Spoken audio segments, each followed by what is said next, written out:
नमस्कार, अस्तित्व न्यूज़ देख रहे हैं आप। प्रधानमंत्री मोदी ने एक सपना देखा।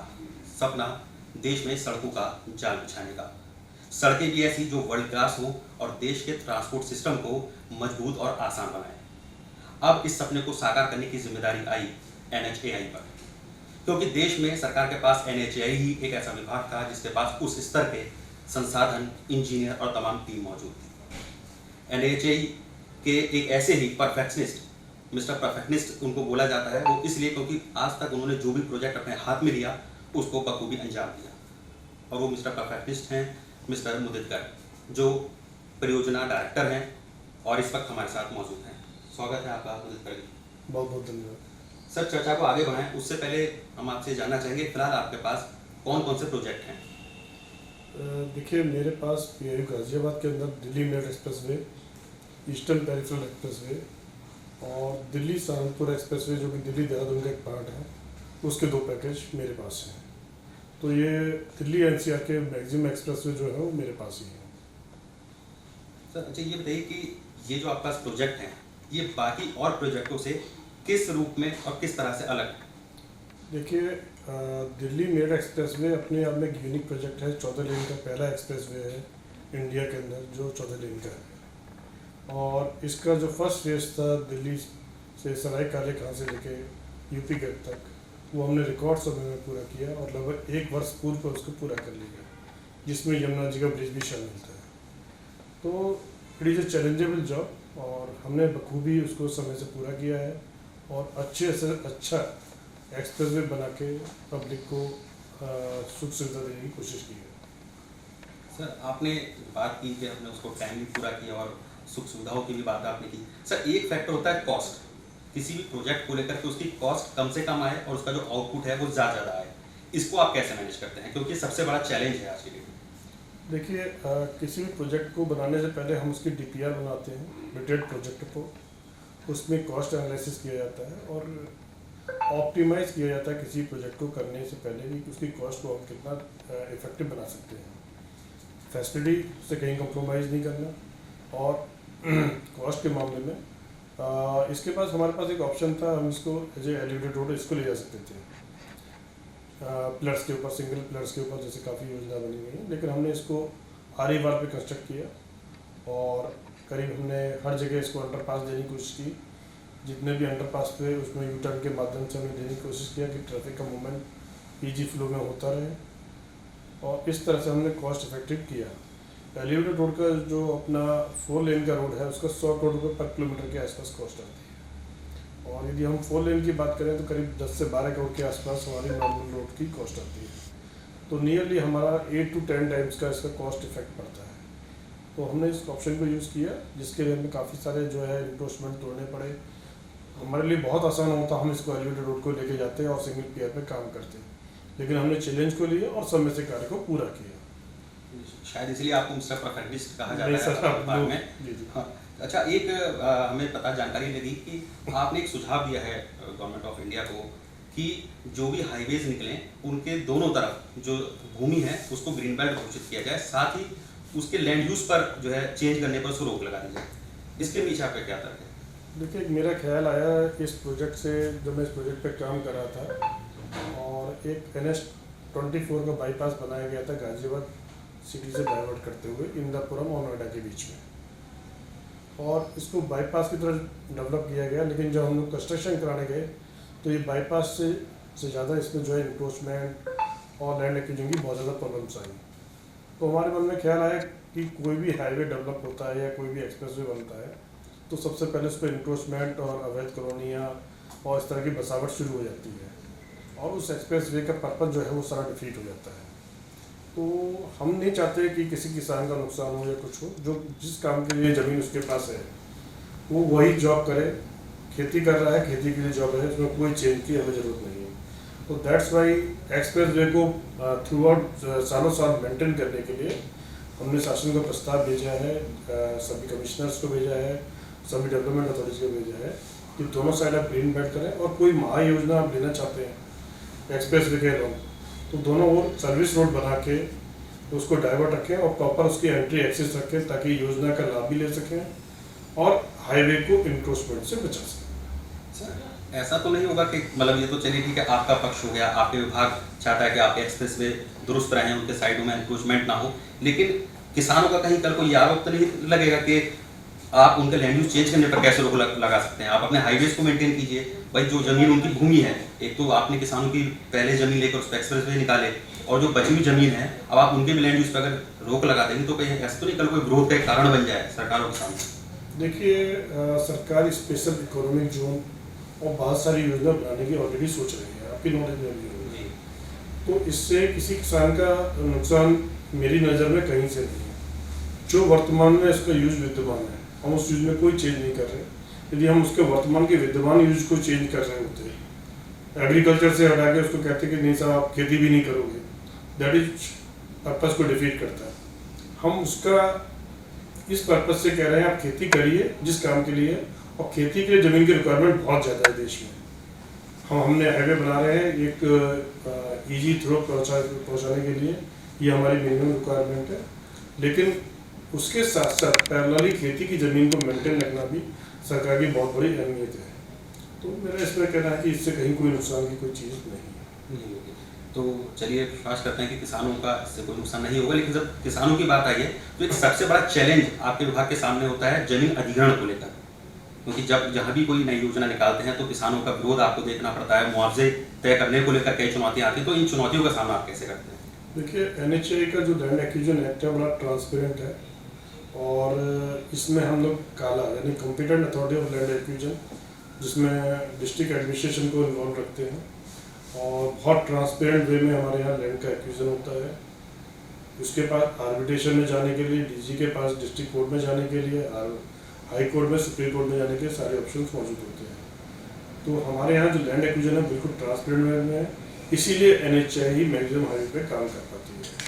जब उन आइडियाज़ को आप इम्प्लीमेंट करने की कोशिश करते होंगे तो जाहिर सी बात है कुछ चैलेंजेस आते होंगे, कुछ आलोचनाएं आती होंगी, कुछ आरोप लगते होंगे, उनको कैसे आप जो है निपटते हैं उनसे?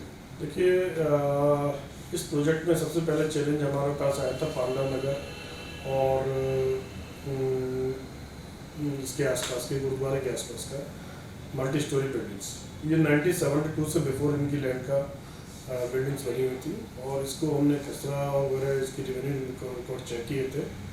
उसमें मालूम पड़ा कि कुछ तो आज़ादी से पहले के जो है बिल्डिंग्स बनी हुई। इन बिल्डिंग्स को हमने तुड़वाया और उनको कुछ कंपनसेशन हमने दिल्ली गवर्नमेंट के थ्रू दिलवाया, रिहेबिलिटेशन सेटलमेंट। तो हाईवे का कोई भी काम है, चैलेंजेज हैं, बहुत सारे रिलीजियस स्ट्रक्चर्स आए इसमें। करीब दिल्ली वाले सेक्शन में ही करीब 12 के आसपास रिलीजियस स्ट्रक्चर थे।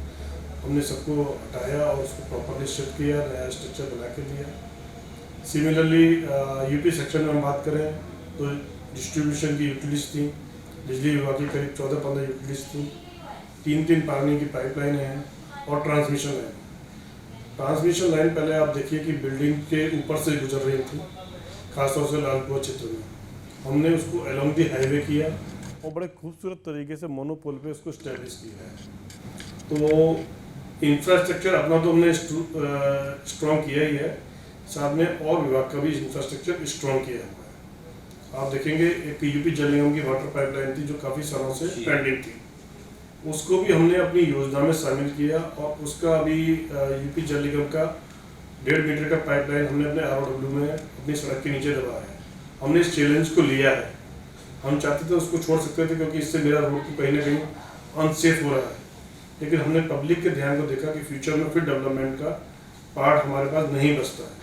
उस चैलेंज को एक्सेप्ट करते हुए हमने उस पाइपलाइन को डाला और उसको पब्लिक को फैसिलिटी की होगी। हमें 15 साल 20 साल आगे के लिए सोचना है। सर 15-20 साल आगे की आपने सोचने की बात की, क्या सर एक चीज़ और जानी थी कि अभी जो हाईवेज आप बनाते हैं वो किसी परियोजना को बनाते समय उसका फ्यूचर देखते हैं कि वो कितने आने वाले सालों तक उसकी उपयोगिता बनी रहेगी, उसको लेकर प्लान बनाया जाता है। फिलहाल जो हाईवेज आप जो प्रोजेक्ट्स पर आप काम कर रहे हैं वो कितने साल की आपकी प्लानिंग के दायरे में है? देखिए, अभी तो हम जो हाईवे डिज़ाइन कर रहे हैं 15 से 20 साल के आसपास की डिज़ाइन कर रहे हैं, और ईस्टर्न पेरिफेरल और DME का जो ग्रीनफील्ड अलाइनमेंट है, इसको फ्यूचर वाइडनिंग के हिसाब से हमने इसका 90 मीटर 100 मीटर का ROW एक्वायर किया हुआ है। तो भविष्य में हमें जरूरत पड़ेगी तो हम इसकी वाइडनिंग करेंगे, और पब्लिक का जो ट्रैफिक है हम आगे की योजनाओं के हिसाब से इसकी वाइडनिंग कर सकते हैं। ठीक है सर, वाइंड की बात हो गई, ट्रैफिक की बात हो गई, एक सबसे महत्वपूर्ण मुद्दा है सर टोल टैक्स। आज की डेट में आम आदमी सोचता है कि जैसे आपने एक नया हाईवे बनाया, कोई नया पेरिफेरल बनाया, तो उसको बहुत अच्छा लगता है कि विकास हो रहा है, लेकिन जब वो उस टोल टैक्स उस पर चढ़ता है और उस पर टोल टैक्स देना पड़ता है, तो उसके जहन में सीधे एक बात आती है कि इससे पहले भले ही 1 घंटा फालतू लगता था, लेकिन मेरा खर्चा कम लगता था, क्योंकि जो इंडियन मेंटलिटी है, जाहिर सी बात है कॉस्टिंग सबके सामने है, तो उसको आप कैसे करेंगे? क्योंकि टोल टैक्सेस आप भी मानेंगे बहुत ज़्यादा हैं, टाइम भले ही कम लग रहा है जर्नी का, लेकिन टोल टैक्स जो पेमेंट है वो ज़्यादा है। देखिए, मेरी परियोजना में दिल्ली मेरठ के बीच में केवल एक ही टोल है, तो ऐसा कहना गलत होगा कि टोल बहुत ज़्यादा है। एक परियोजना के अंदर, एक सेक्शन के अंदर केवल एक ही टोल प्लाजा लगाया गया है। सिमिलरली दिल्ली से हापुड़ भी जाएंगे तो काशी में छिजारसी में एक टोल प्लाजा लगाया गया है। तो दोनों परियोजना के प्रोजेक्ट के हिसाब से केवल हमने एक टोल का प्लाजा लगाया है। जहाँ तक आप कह रहे हैं कि टोल से पब्लिक बचना चाहती है या अवॉइड करना चाहती है, देखिए, गाड़ी आपकी अपनी है, वीर एंड टीयर होता है, घंटों जाम में होते हैं, तो डीजल उससे ज़्यादा खर्च करता है। गाड़ी को नुकसान अलग होता है, अब समय से आप नहीं पहुंच पाते जहां आपको पहुंचना होता है। तो यदि आप ओवरऑल फ्यूल कॉस्ट देखा जाए तो टोल देने से जो है कॉस्ट में सेविंग है, ना कि कॉस्ट में ज़्यादा है। सेकेंडली, अभी हम एक नया एक्सपेरिमेंट करने जा रहे हैं फिर से, automatic number plate reader ANPR, जिसमें हम एंट्री और एग्जिट के हिसाब से टोल लेंगे। जितने किलोमीटर वो डिस्टेंस चलेगा उतना ही हम टोल लेंगे, उसमें पूरी स्ट्रेच के हिसाब से टोल नहीं ले रहे हैं। वो 12 किलोमीटर चलेगा, 15 किलोमीटर चलेगा, तो 15 किलोमीटर का टोल लिया जाएगा। और ये सक्सेसफुल रहा है, ये पायलट प्रोजेक्ट हम इसको प्रोजेक्ट पे कर रहे हैं। यदि ये सक्सेसफुल रहता है तो ऑल ओवर इंडिया सभी प्रोजेक्ट्स पे रहेगा। तो इट इज़ ए चैलेंज और इसको हम एक्सेप्ट कर रहे हैं। सर, इसकी शुरुआत आप कहाँ से करेंगे? इसकी शुरुआत हम दिल्ली मेरठ एक्सप्रेसवे से करने जा रहे हैं।